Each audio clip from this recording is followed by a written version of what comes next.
প্রিয় দর্শক, আসসালামু আলাইকুম। কেমন আছেন সবাই? আশা করছি ভালো আছেন। আজকের পর্বে রান্না করে দেখাবো এখানে কাঁকরোল আলু দিয়ে একটি খুবই সুন্দর সিম্পল নর্মাল তরকারি, যা দিয়ে রুচি সহকারে ভাত খাওয়া যায়। আর এ ধরনের তরকারি হলে দেখবেন আসলে অনেক ভাত খেতে পারবেন, আর পেট ভরে ভাত খাওয়া যায়, এক কথায় যেটা বলা হয়। তো এ ধরনের তরকারি কিন্তু দেখবেন যখন রান্না করবেন একটু সেদিন দেখা যাচ্ছে ভাতটা বেশি খেয়ে ফেলা যায়, কারণ এ ধরনের নর্মাল তরকারি দিয়ে যতটা আপনি ভাত খেতে পারবেন অন্য তরকারিটা দিয়ে কিন্তু এতটা ভাত খাওয়া যায় না রুচির সাথে। তো আজকে এখানে আমি ইলিশ মাছ, কাঁকরোল আর আলু দিয়ে সুন্দর একটি তরকারি রান্না করব, যার জন্য দেখুন এখানে আমি পেঁয়াজ নিয়ে নিয়েছি। তো আজকে আমি একটু অন্যরকম করে রান্না করব, যার জন্য আমি একবারে দেখিয়ে দিচ্ছি। দেখুন এখানে আমি বড় সাইজের 3টা পেঁয়াজ নিয়ে নিয়েছি, আর এখানে কিছু কাঁচামরিচ দিয়ে দিব, আর একটা ব্লেন্ডারের দেখুন এখানে একটা জার নিয়ে নিয়েছি, যার ভিতরে আমি ব্লেন্ড করে নেব। তো এটা দেখুন আমি এখানে হাফ টেবিল চামচের একটু বেশি রসুন বাটা দিয়ে দিলাম, যেহেতু আমার বাটা রয়েছে যার জন্য দিয়ে দিলাম, একবারে আপনাদের বুঝতে সুবিধা হবে। আর এখানে হাফ টেবিল চামচ জিরা বাটা দিয়ে দিয়েছি। এটাকে কিন্তু একবারে আমি এখন একটু ব্লেন্ড করে নিব। তো এই যে ব্লেন্ড করে নিলাম, দেখুন এই মশলাটা দিয়ে কিন্তু এই তরকারিটা রান্না করব। আর কোনো মশলা এখানে আর দিব না, কারণ ইলিশ মাছে কিন্তু কোনো বেশি মশলা আসলে যায় না। যত মশলা কম দিবেন দেখবেন ইলিশ মাছের ফ্লেভারটা তত ভালো লাগবে, আর ইলিশ মাছটা খেতেও ভালো লাগবে।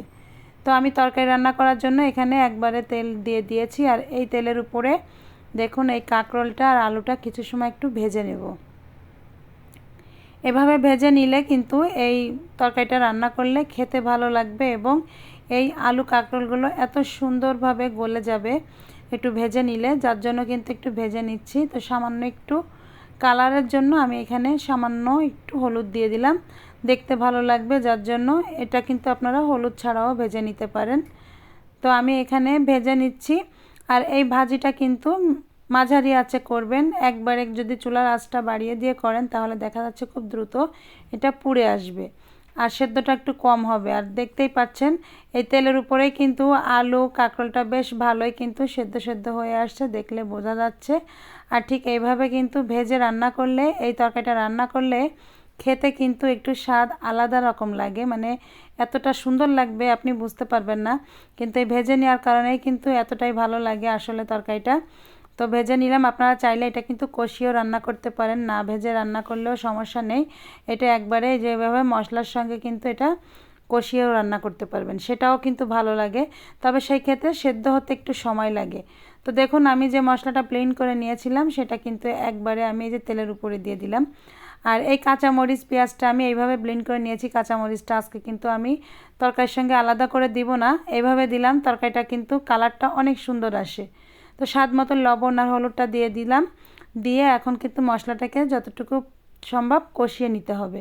তো সামান্য একটু পানি দিয়ে দিলাম, পানিটা দিয়ে এখন এই মশলাটাকে খুব ভালো করে কিন্তু আমি কষিয়ে নিব। তো এই তরকারিতে আমি এই যে মরিচটা আমি এইভাবে পেঁয়াজের সঙ্গে ব্লেন্ড করে দিয়েছি, দেখুন তরকারির ঘনত্বটাও কিন্তু একটা সুন্দর আসে, আর তরকারির কালারটাও কিন্তু অনেক সুন্দর আসে যদি এভাবে কাঁচামরিচটা ব্লেন্ড করে দেন। তো আবার দেখা যাচ্ছে খাওয়ার সময় অনেকে মরিচের খোসা টোসা বেছে ফেলতেও অনেক সময় তাদের একটু সমস্যা মনে হয় বা ঝামেলা মনে হয়। তো সেক্ষেত্রেও কিন্তু এভাবে রান্না করতে পারেন, এভাবে রান্না করলে কিন্তু সেটাও ভালো হবে, কোনো ঝামেলা লাগবে না। তরকারি খেতে গেলে দেখা যাচ্ছে ঝালের খোসা বেছে ফেলতে হয়, সেটা আর করা লাগবে না। তো বন্ধুরা আমি এখানে দেখুন মশলাটা কিন্তু বেশ কিছু সময় কষিয়ে নিয়েছি। মশলাটা যখন কষানো হয়ে গিয়েছে তখন কিন্তু এখানে আমি মাছটা দিয়ে দিলাম। আর এই মশলাগুলো কিন্তু অতিরিক্ত ভেজে নেওয়া যাবে না, কষানো যাবে না। অতিরিক্ত কষানো হয়ে গেলে কিন্তু তরকারির স্বাদটা বেশি একটা ভালো আসে না। তো আমি দেখুন যতটুকু কষিয়ে নিয়েছি, কাঁচা গন্ধ ভাবটা চলে গেলেই কিন্তু এখানে আমি মাছটা দিয়ে দিয়েছি। মশলার যে একটা কাঁচা গন্ধটা থাকে সেটা চলে যাওয়া পর্যন্ত মশলাটাকে কষিয়ে নিয়েছি। তারপরে মাছটাকে দিয়ে একটু কিছু সময় একটু নেড়ে চেড়ে তারপরে কিন্তু এখানে আমি পানি দিয়ে দিয়েছি। আর এই পানিটা কিন্তু যখন বলক উঠে যাবে তখন কিন্তু মাছগুলোকে আমি তুলে নিব। এটাকে কিন্তু মাছ কষিয়ে উঠানো বলে।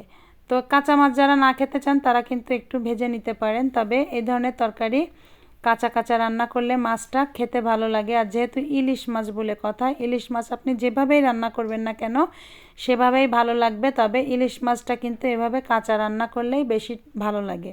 এ ধরনের তরকারিতে কিন্তু ইলিশ মাছটা কাঁচা দিলে কিন্তু এভাবে কষিয়ে রান্না করলে ইলিশ মাছটা খেতে ভালো লাগে। তো দেখুন মাছটা তুলে নিয়ে এই পানির মানে ঝোলের ভিতরে আমি কিন্তু এই যে আলু আর কাঁকরোলটা দিয়ে কিছু সময় কিন্তু এভাবে কষিয়ে নিয়েছি। আর এই কষানোটাও দেখতেই পাচ্ছেন একটু ঝোল ঝোল আছে হালকা। এই অবস্থায় আমি ঝোলের পানিটা দিয়ে দিলাম। যতটুকু ঝোলের পানি লাগবে ততটুকু ঝোলের পানি কিন্তু আমি এখানে দিয়ে দিয়েছি, তবে বেশি ঝোল লাগবে না। এখানে আলু কাঁকরোল যথেষ্ট সেদ্ধ হয়ে আসছে, আর যতটুকু ঝোল আমি দিয়েছি এতেই কিন্তু খুব ভালো করে আলু বাকিটা সেদ্ধ হয়ে যাবে। তো বলক আসার পরে দেখুন আমি এখানে 6-7 মিনিটের মতো তরকারিটা খুব ভালো করে জাল করে নিয়েছি। নেওয়ার পরে কিন্তু এখন এই মাছটাকে এখন দিয়ে দিব। মাছটা দিয়ে বাকি সময় তরকারিটা যত সময় না হবে তত সময় জাল করে নিব। যারা নতুন আপুরা আছেন রান্না শিখতে চান তাদের কাছে কিন্তু খুবই সহজ হবে এই রান্নাটা। আমি তো এখানে মশলার ভিতরে বাটা মশলা দিয়ে দেখিয়েছি, কারণ এখানে আমার মশলাটা বাটা ছিল। আর আপনারা চাইলে একবারে জিরা, কাঁচা রসুন একবারে দিয়ে কিন্তু ব্লেন্ডার করে নিতে পারেন বা পাটায়ও বেটে নিতে পারেন। তো দেখুন তরকারির কালারটা অনেক সুন্দর আসছে না, আর তরকারির ঝোলটাও দেখুন কত সুন্দর ঘন ঘন হয়েছে। ঠিক এইভাবে রান্না করলে কিন্তু এই তরকারিটা কিন্তু এরকম হবে। আর তরকারিটা শেষ মতো দেখুন আমার হয়েও গিয়েছে, আমি নামিয়ে নিয়েছি। আর ঝোলটা যতটুকু রেখেছি ঝোলটা আপনারা আপনাদের পছন্দ মতন রাখতে পারেন, যদি চাইলে এর থেকে একটু বাড়িয়ে কমিয়েও রাখতে পারেন। তো তরকারিটা দেখতে কিন্তু অনেক সুন্দর হয়েছে, খেতেও কিন্তু দারুণ মজা। আপনারা বাসায় এভাবে নর্মাল তরকারি রান্না করে খাবেন, দেখবেন খুবই মজা লাগবে। যাকে খেতে দিবেন সেও কিন্তু খেয়ে খুবই মজা পাবে। তো রেসিপিটি ভালো লাগলে একটি লাইক, কমেন্ট, শেয়ার এবং চ্যানেলটিকে সাবস্ক্রাইব করে পাশে থাকবেন। পাশে থাকা বেল আইকনটি ক্লিক করবেন যাতে আপনি আমার নতুন ভিডিও নোটিফিকেশন সবার আগে পেয়ে যান। সবাই ভালো থাকবেন, সুস্থ থাকবেন। আল্লাহ হাফেজ।